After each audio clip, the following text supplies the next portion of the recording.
Assalamualaikum warahmatullahi wabarakatuh. Di sini saya akan menjelaskan tentang pemahaman proses mental manusia pada psikologi kognitif. Di sini saya sebagai kreator atas nama Aris Wahyu Aprilianto.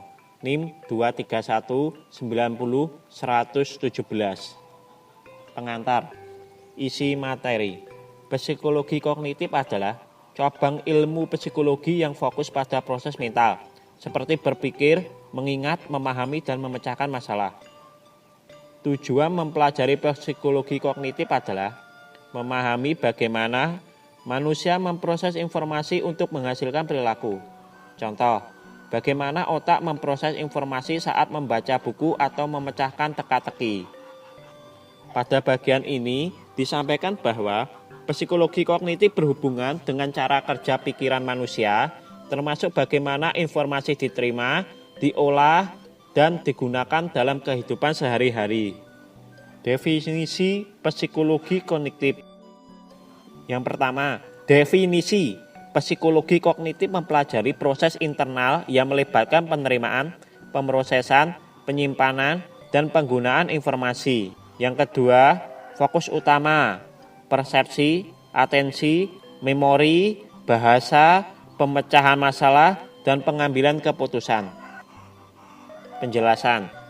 Tekankan bahwa psikologi kognitif tidak hanya membahas perilaku yang terlihat, tetapi juga mekanisme internal yang mendasari perilaku tersebut.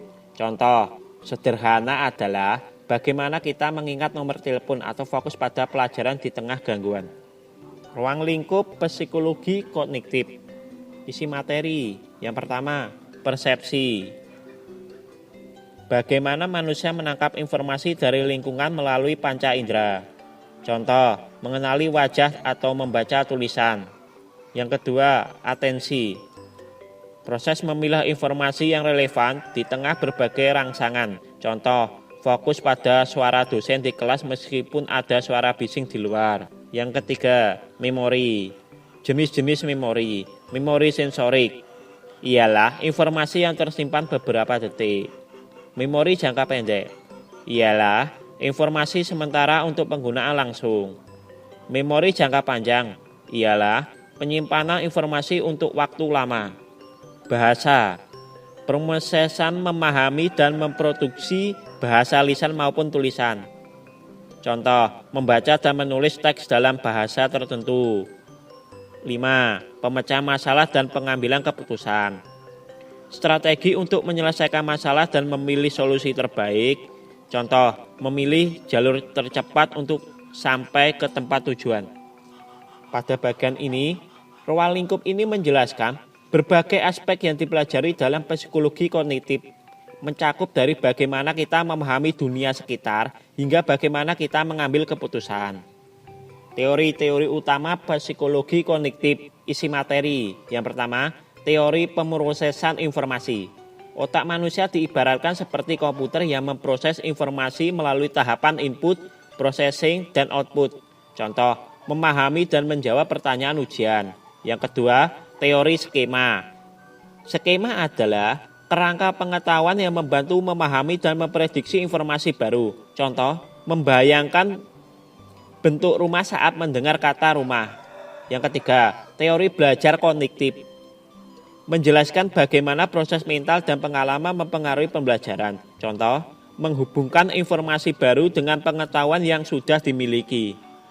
Teori-teori ini membantu menjelaskan bagaimana pikiran bekerja dalam memproses informasi, mengorganisasikan pengetahuan, dan belajar dari pengalaman. Metode penelitian psikologi kognitif. Isi materi. Yang pertama, eksperimen. Dilakukan di laboratorium dengan kontrol ketat untuk memahami proses mental. Contoh, studi tentang waktu reaksi seseorang dalam membaca kata-kata tertentu. Yang kedua, observasi. Pengamatan langsung pada perilaku manusia untuk memahami proses kognitif. Yang ketiga, neuropsikologi. Menggunakan teknologi seperti fMRI untuk mempelajari hubungan antara aktivitas otak dan fungsi kognitif.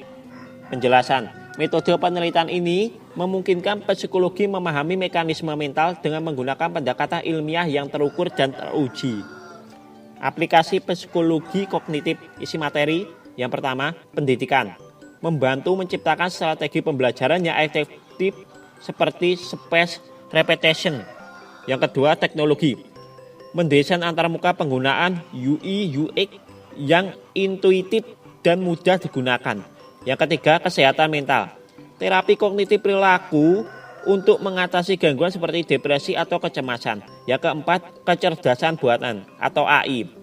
Mengembangkan algoritma yang meniru cara manusia berpikir dan belajar. Penjelasan pada bagian ini menunjukkan relevansi psikologi kognitif dalam berbagai aspek kehidupan seperti pembelajaran, teknologi, dan kesehatan mental.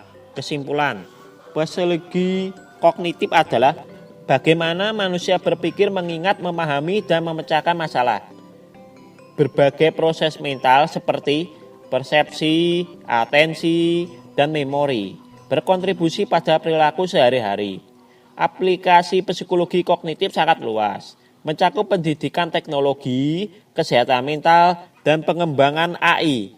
Dengan memahami psikologi kognitif, kita dapat meningkatkan cara belajar, berpikir, dan mengambil keputusan dalam kehidupan sehari-hari. Terima kasih.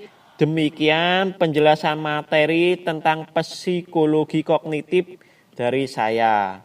Kurang lebihnya saya mohon maaf. Wassalamualaikum warahmatullahi wabarakatuh.